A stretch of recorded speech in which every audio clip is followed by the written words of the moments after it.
Olá, meu nome é Raquel Glória, sou cientista política e esse é o meu canal para questões políticas, polêmicas e acadêmicas.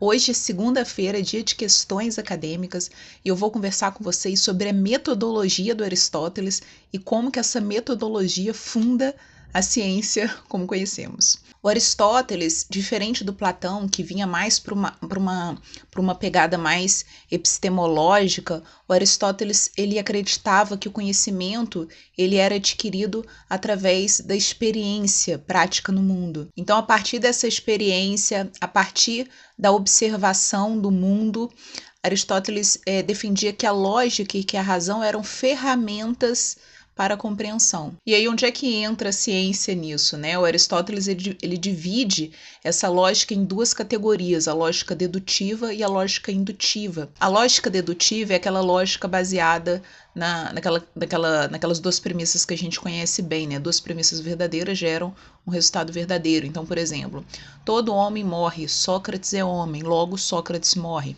Né? Você deduz que o Sócrates morre a partir de duas premissas verdadeiras. Já a lógica indutiva ela é feita através da observação e da experiência das pessoas. Então, por exemplo, se você observa ao longo da sua vida que todos os cisnes são brancos, você induz que cisnes são brancos. Essa lógica indutiva, né, ou seja, essa generalização a partir de diversos casos particulares, ela é utilizada para se chegar a conclusões e compreensões científicas ainda hoje. Através da lógica e da razão, através dessas ferramentas de dedução e indução, você consegue, através da observação, da experiência, da filosofia, compreender o mundo como ele é, as coisas como elas são. O Aristóteles também acreditava que o conhecimento era alcançado através do diálogo, das discussões. O que isso quer dizer? Isso quer dizer que as ideias eram testadas e refinadas através do debate.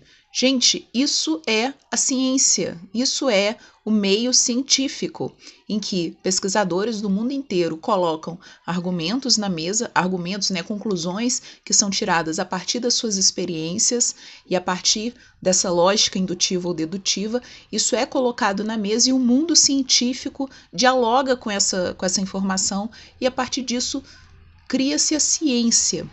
E aí que eu acho que está o X da questão.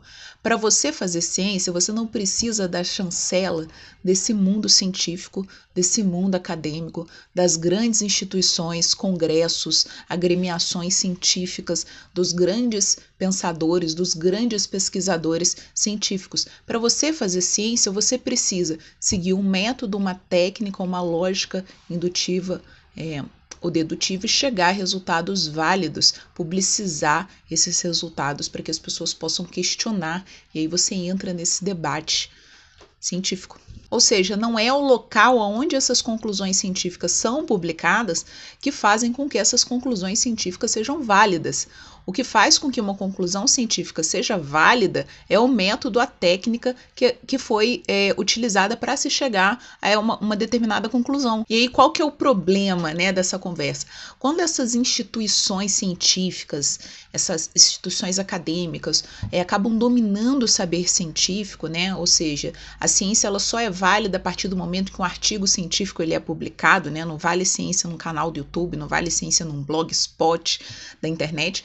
A ciência ela só passa a ser válida a partir do momento que essa ciência ela é publicada nesse ambiente científico por diversos motivos, né? Ou seja, você só consegue publicar um artigo num periódico científico depois que esse artigo passa pela revisão dos pares, né? Ou seja, existe uma prévia, né? Então, se já passou pela revisão de 3 pares, então essa conclusão faz sentido, a gente vai colocar essa conclusão no artigo científico e aí a partir daí a gente entende que esse artigo científico é muito válido porque ele passou pela revisão de 3 pares. E aí você toma essa compreensão como verdade e acaba não percebendo que a ciência ela pode ser feita de diversas formas. E aí, como essas instituições dominam o saber científico, qualquer conclusão científica que é tirada para além dessas instituições já é descartada a priori pelo próprio meio acadêmico, pelo próprio meio científico. E aí qualquer pesquisa que possa contrariar os dados que são amplamente debatidos, as conclusões e as premissas que são amplamente aceitas nesse mundo científico, essa pesquisa, esse pesquisador, ele acaba sendo taxado como negacionista, como incompetente, ou mesmo cientistas ideologicamente orientados. O negacionismo não está na discordância sobre um princípio científico que está no mainstream, que é amplamente aceito, talvez por fazer sentido, obviamente, por ser mais confortável aquela conclusão científica. Isso não é negacionismo questionar essas conclusões, essas premissas da ciência.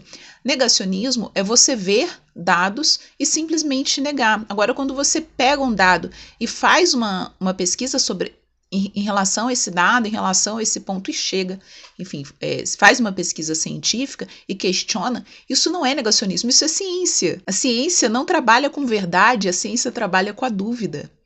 É a partir da conversa, é a partir do diálogo, a partir do questionamento de uma determinada posição científica, de uma determinada conclusão científica, que se faz ciência. A ciência não é dogmática. Eu até brinco que quando o cientista chega à verdade, ele vai olhar para a verdade e vai falar: meu Deus, tem alguma coisa errada. Isso aqui não é ciência. Isso é religião, isso é fé. A ciência, inclusive, ela precisa ter possibilidade de questionamento. Se você chega a uma conclusão que as pessoas não podem questionar, não podem pesquisar sobre, isso não é ciência. Se você utilizou um método correto, uma técnica correta, chegou a uma conclusão lógica, seja dedutiva ou indutiva, você está fazendo ciência. Então vamos diferenciar o que é negacionismo do que é ciência.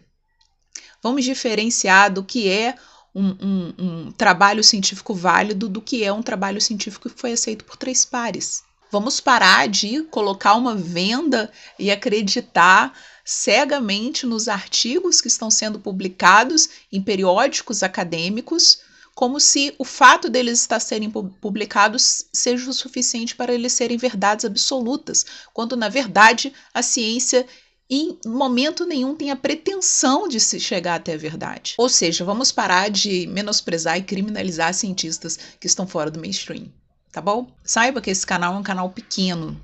E se você não se inscrever agora, pode ser que você nunca mais me veja na sua vida. Então, já deixa a sua inscrição para você ter a possibilidade de me ver de novo. E o que você acha dessa discussão? Fez sentido para você? Me diz aí nos comentários, eu quero saber a sua opinião, dever de casa, façam aí uma redação dissertativa de 30 linhas falando sobre esse tema, que eu vejo todos os comentários. Um beijo para vocês, tchau.